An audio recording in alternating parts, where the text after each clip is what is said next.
Congressman Rehberg, my name is Lance Hengmeister from NI, and I have a question about the 2007 Farm Bill that directed the USDA to write rules that define the undue and unreasonable preference in the Packers and Stockyards Act of 1921. And what I'd like to know is if you will vote against any rider or budget cut that cuts the funding for this particular rulemaking and its enforcement. I definitely want to see what kind of a rider it is or what kind of action, because I came down on the side of transparency. I want to see them have to provide the same transparency. One of the difficulty is, and I've watched this over the years, that the federal inspection has gotten to the point where it drove many of the packers out of business, and that you saw a consolidation. It's what happened.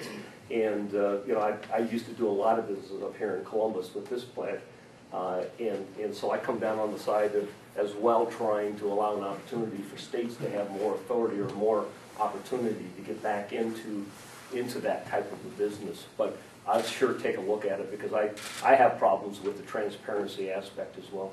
Sure.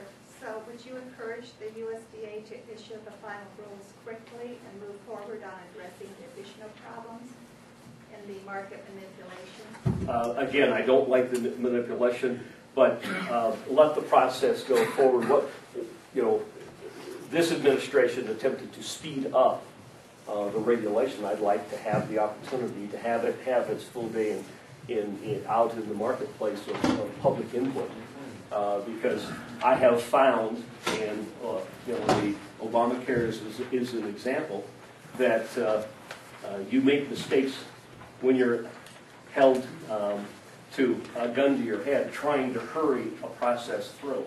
And so I would like to have a full discussion on every aspect of the Stockyard and Packer issue.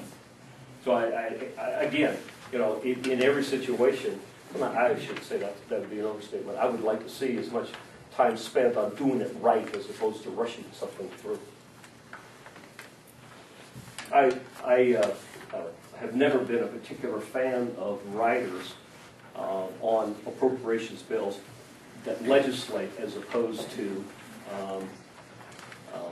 deal strictly. The appropriations bill is supposed to be discretionary, not mandatory, and that's why when I had an amendment to defund Obamacare, it did not have anything to do with the mandatory aspect. Mine was passed through the parliamentarian, and it was accepted as I would only be touching the discretionary spending, something that the appropriations bill has the authority to do.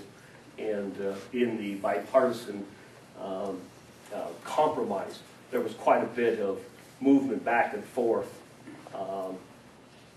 to take money from the mandatory programs, and we resisted that in the House the first time, and then when the ultimate solution came forward, there was, again, I don't want to use terms that are you know, hard to understand, but chimping is a change in mandatory funding. And I did not do that in my subcommittee when I made the recommendations for the reductions. I did not do any chimping or changes in mandatory program. I only dealt with the discretionary spending. And the final package did have changes to authorized legislation. Again, I apologize for the complexity of it, but I guess that's what you pay me to know. And so, you know, I really, I don't like to see changes that way. It should go through the authorizing committee.